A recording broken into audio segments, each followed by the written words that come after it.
What's going on, guys? Kev here. Welcome back to my channel. As you can see, I have a new gun sitting here.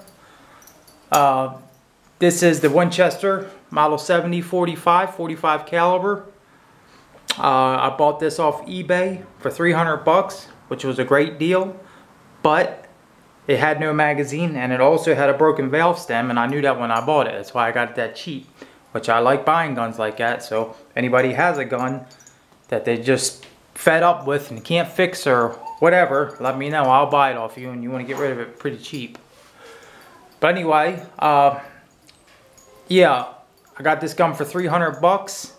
Not a powerhouse, but it is a beautiful gun. I love the looks of it. I love the Winchester traditional looking stock. Even has like the black tip on it, and I love the engraving on it. I think the stock is what got me on this gun. That's the reason I like it so much, because it's basically just an Advanix Rainstorm, 45 caliber though. And I'm not really too much for Advanix guns, but they're okay. But the stock got me. I love the stock. And the problem with the Advanix guns is getting parts for them. I lucked out with the magazine. The magazine, I called Gammo, and they just so happened to have a spare 45 caliber magazine there that they sent me for free. Awesome people to work with. That was awesome. As far as the valve stem goes, I had a couple people who were supposed to sell me one, and they just never got around to sending me the bill. I don't know. The guy in Korea at the Advanix was supposed to, and Rick Usler. Neither of them came through. So I decided just to make my own. This is the original valve stem here. It has an O-ring. About right here, it did have an O-ring right here with a groove cut out, and they snap right there under heavier hammer tension, I guess. What I did was just cut this was my first attempt to fix it.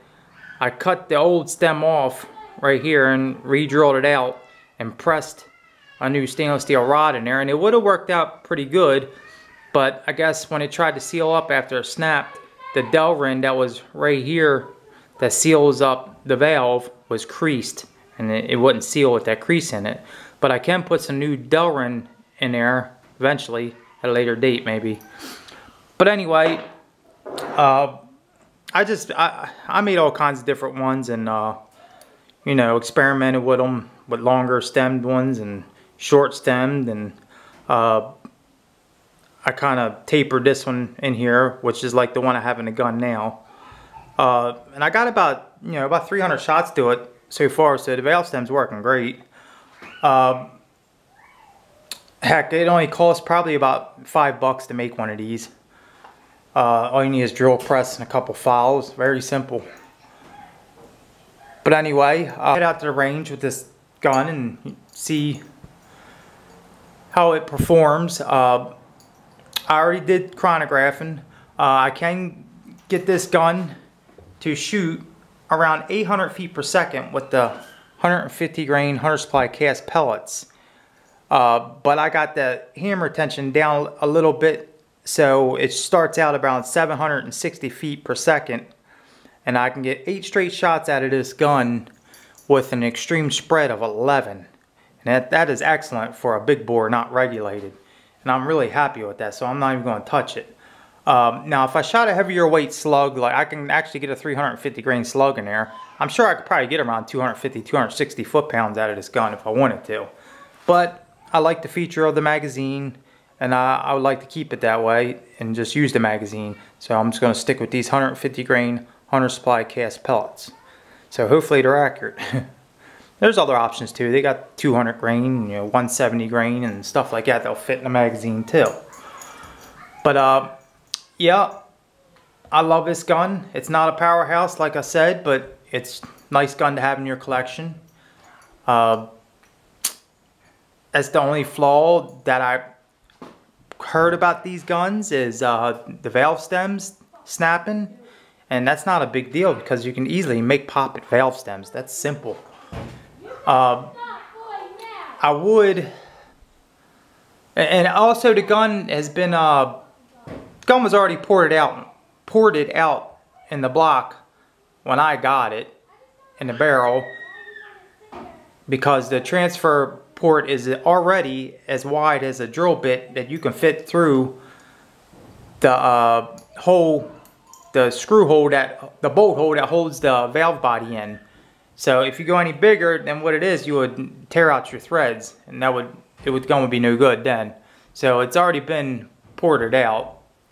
But anyway, we'll head to the range and we'll try to 50 yards, shoot some steel, some reactive targets, and it does pretty good 50.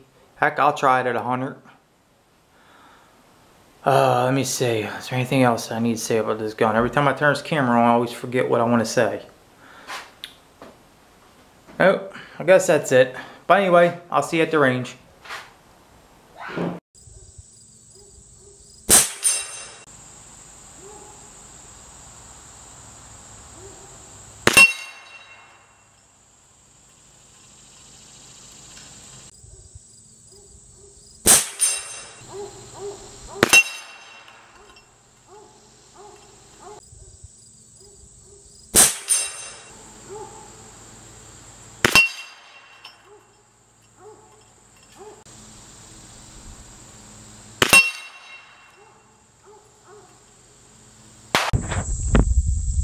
See, shot 4 shots. 1, 2, 3, 4. That's about 3 inches. Maybe a little less. Maybe about 2 inches. 2.5 maybe. Not too bad. I sighted the gun in. I actually shot. It was like a 1-inch group for this one. You gotta really watch them pellets, which ones you grab out of it, because there's a good bit of deformed ones in there. But hey, I'm willing to try it at 100.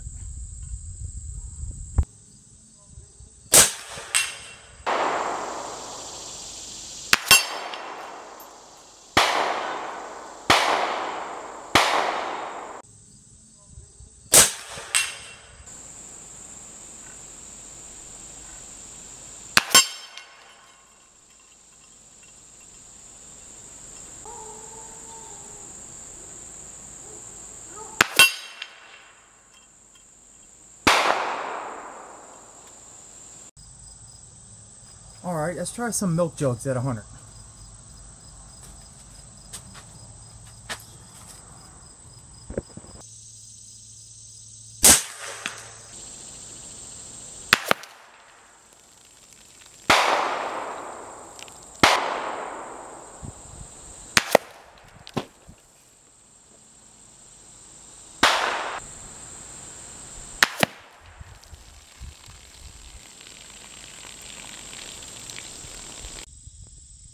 Huh. Now that's something to think about. 2 inches at a 50 and about 1.5 inches at 100. There's the target my target camera. There's the 50 right there. I can't see my hands, they're sunny. There's where I'm shooting from down there. That's what I said, it's got to be the pellets. When I shot that 50, I had to have a couple of pellets in there.